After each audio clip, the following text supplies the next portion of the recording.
దేశంలోనే అతి పెద్దదైన విజయవాడ రైల్వే స్టేషన్ అభివృద్ధికి చంద్రబాబు చేసిన కృషి ఫలించింది. త్వరలో 850 కోట్ల రూపాయలతో మోడల్ రైల్వే స్టేషన్గా రూపుదిద్దుకోబోతుందన్నారు ఎంపీ కేశినేని నాని. పీపీపీ పద్ధతిలో అన్ని సౌకర్యాలతో మోడర్న్ స్టేషన్గా మారబోతుందని ఆనందాన్ని వ్యక్తం చేశారు. విజయవాడ రైల్వే స్టేషన్ అభివృద్ధికి నీతి ఆయోగ్ ఆమోదం తెలపడం సంతోషకరమన్నారు. నెల రోజుల్లో టెండర్లను ఖరారు చేసి 3 సంవత్సరాల్లో పూర్తి చేస్తామన్నారు. మరి ఈ రోజున రైల్వే స్టేషన్కి 850 కోట్లు అంటే అసలు ఇప్పుడు విన్నామన్నమాట.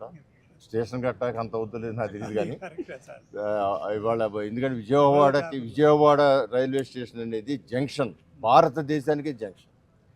భారతదేశంలో మీరు ఏ నగరం వెళ్ళాలన్నా కూడా విజయవాడ మీద కూడా వెళ్ళాల్సిందే. కలకట్ట వెళ్ళాలన్నా, మద్రాసు వెళ్ళాలన్నా అన్నీ కూడా విజయవాడ మీద కూడా వెళ్ళాల్సిందే. అంత చక్కటి జంక్షన్ ప్రాంతం. దానికి మనస్ఫూర్తిగా మీ ద్వారా కేశినేని చిన్ని గారికి మనస్ఫూర్తిగా నా యొక్క కృతజ్ఞత తెలియజేస్తున్నాను. అదేవిధంగా ఆటో నగర్కి నీళ్ళు ఇచ్చే దాంట్లో కానీ ఇవన్నీ కూడా ప్రత్యేక నిధులు కేటాయించి ఆ నీళ్లు ఇవ్వటం వల్ల ఆటో నగర్ ప్రజలు కూడా తొందరలో ఒక శుభవార్త వినబోతూ ఉన్నారు. అందువల్ల ఇలాంటి అవి ఇవాళ 70 లక్షలు, సుమారు 1,70,000 రూపాయలతో ఈ కాలనీలో, ఇది నాకు తెలిసి ఉన్నదాంట్లో చిన్న కాలనీ, అదే చిన్న కాలనీ, ఈ కాలనీలో 70 లక్షల రూపాయలతో మా కార్పొరేటర్గా జాస్ సాంబశివరావు గారి యొక్క సూచనలు, సలహాలు, సహకారంతో ఈ రోడ్లకు శంకుస్థాపన చేసుకోవడం జరుగుతూ ఉంది. ఇంకా రోడ్లకు కానీ, అండర్ గ్రౌండ్ డ్రైనేజ్, వీటన్నిటికి కూడా నిధులు విజయవాడ నగరాన్ని మనకు కావాల్సినవి ఏంటని డిపిఆర్ వేసిస్తే అది 1000 కోట్లైనా సరే ఇవ్వటానికి నేను సిద్ధంగా ఉన్నానని చెప్పి చంద్రబాబు చెబుతున్నారు.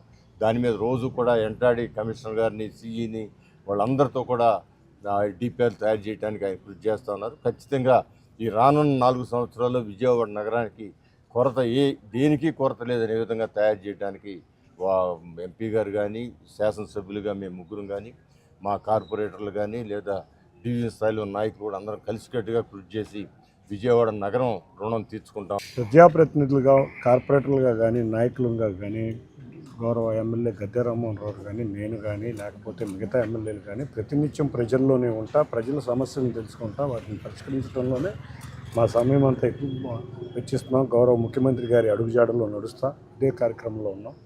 ముందుగా నిన్న విజయవాడ రైల్వే స్టేషన్ అభివృద్ధికి 850 కోట్లు పీపీపీ మోడల్లో రైల్వే స్టేషన్కి నీతి ఆయోగ్ ఆమోదం తెలిపింది. దానిని విశిష్టంగా కృషి చేసిన గౌరవ ముఖ్యమంత్రి నారా చంద్రబాబు నాయుడు గారికి, ప్రధానమంత్రి గారికి ధన్యవాదాలు తెలుపుకుంటున్నాం.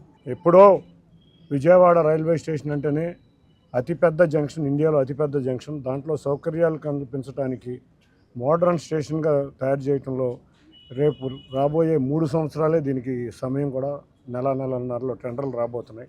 3 సంవత్సరాల వ్యవధిలో ఇది పూర్తి చేయాలి. ఇటువంటి ఎన్నో అభివృద్ధి పనులని విజయవాడ ముందుకు తీసుకెళ్ళి అందంగా మంచి నగరంగా తయారు చేసే దాంట్లో గౌరవ ముఖ్యమంత్రి వర్యులకి ముందుగా ధన్యవాదాలు తెలుపుకుంటున్నాం విజయవాడ నగర ప్రజల తరఫున.